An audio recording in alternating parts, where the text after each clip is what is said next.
Right guys and girls, Mark Crosswood here, and we've got a striking drill that just helps so many golfers. You can do it with irons, you can do it with woods, and we're going to talk about really trying to get a nice crisp strike, get rid of dumping the club in the ground early, or even missing the ground and then catching the ball late and you get those fats and fins that people really struggle with. We're going to try and get a nice centered up the face hit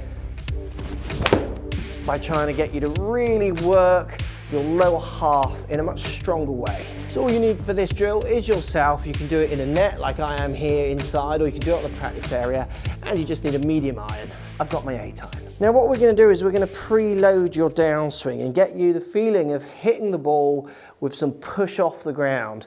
And the way we're going to do that is I'm just going to put my 8 iron parallel to my feet line out behind me here, my hands over my trail foot, which for me is my right foot.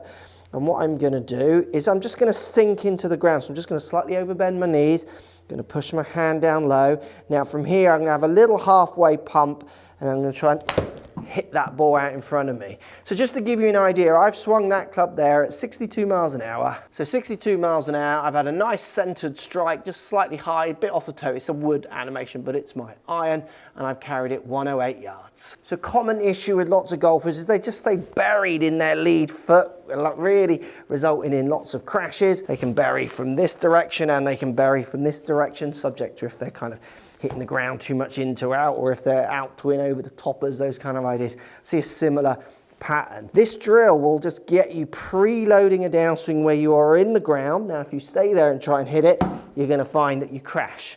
So it's going to teach you in a very short time, and I mean short time as in the club is going to hit the ball in split seconds quicker than normal because you haven't got your whole backswing and downswing to prepare.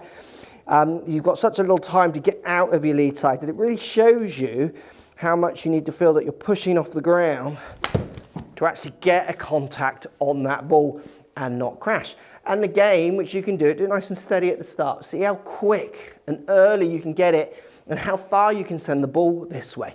You'll be amazed how good the centre strikes get using this drill, and you'll be totally amazed how much you start to feel your lower half actually moving. So not only rotating, but also pushing up off the ground, so lifting almost to try and get that strike a little bit more functional. Now, once you've done a couple of these, you can even do it without a ball. So if I was at home, say, you could do it out in the garden, just get nice and crouched down and try and get up through that lead side, see if you can get the club to brush into the mat, because you'll be amazed. Basically what happens by coming up and lifting this handle up sends the club down. So it won't affect your angle of attacks. That's the big problem. People feel like they're going to be hitting too much up at this when they do this. That's their feeling, their sensation. But you can see on my shot, my club here, even though it's not a wood still, was 6 down. So my club was still hitting down at that ball, even though I was down in the ground feeling like I was coming out. What it is doing is it's getting me to get out of this lead side, allowing that interaction with the ground to be a little less offensive, and it adds a bit of speed and dynamicness to impact, where often we see amateurs so static, struggling to open body, struggling to get pressures shifting. Great drill. Once you've done a few, even over the ball, you could do it a little bit as a practice swing. Feel like you're getting out of that lead side and then work it into some full shots. You will find your strikes totally will transform. Let me know if this helps and makes sense. If it doesn't, post in the comments and I can try and talk about more how it might help you or not. And if there's other things you want to see me try and help you with your golf game on, let me know in those comments down below.